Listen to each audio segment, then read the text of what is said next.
ഇതുകണ്ടോ, ഉത്തര Korean president Kim Jong Un എന്തുകൊണ്ടാണ് ഇപ്പോഴും ഏകാധിപതിയായി തുടരുന്നത്?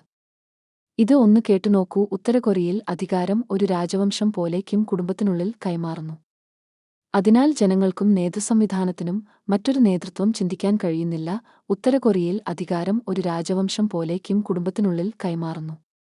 അതിനാൽ ജനങ്ങൾക്കും നേതൃസംവിധാനത്തിനും മറ്റൊരു നേതൃത്വം ചിന്തിക്കാൻ കഴിയുന്നില്ല. സൈന്യം, രഹസ്യ പോലീസ്, സുരക്ഷാ ഏജൻസികൾ എല്ലാം കിം ജോങ് ഉന്റെ നേരിട്ടുള്ള നിയന്ത്രണത്തിലാണ്. ഇതുവഴി എതിർപ്പ് ഉയരുന്നത് തന്നെ തടയുന്നു. പുറത്തുള്ള ലോകത്തെ യഥാർത്ഥ വിവരം പൊതുജനങ്ങൾക്ക് ലഭിക്കുന്നില്ല. സർക്കാർ നൽകുന്ന പ്രചാരണ വാർത്തകൾ മാത്രം അവർ കേൾക്കുന്നു. ആരെങ്കിലും അദ്ദേഹത്തിനെതിരെ സംസാരിച്ചാൽ ഉടൻ അറസ്റ്റ്, തടവ് അല്ലെങ്കിൽ വധശിക്ഷ വരെ വരും. ജനങ്ങൾക്കിടയിൽ ഭയത്തിന്റെ അന്തരീക്ഷം ജപഥോ സൃഷ്ടിച്ചിരിക്കുന്നു. ആരും ഭരണകൂടത്തിനെതിരെ തുറന്നു പ്രതികരിക്കാൻ ധൈര്യം കാണിക്കാറില്ല. വിദേശ രാജ്യങ്ങൾ നമ്മെ ഇല്ലാതാക്കാൻ ശ്രമിക്കുന്നു, നമ്മെ രക്ഷിക്കുന്നത് നമ്മുടെ നേതാവാണ് എന്ന ആശയം വളർത്തുന്നു.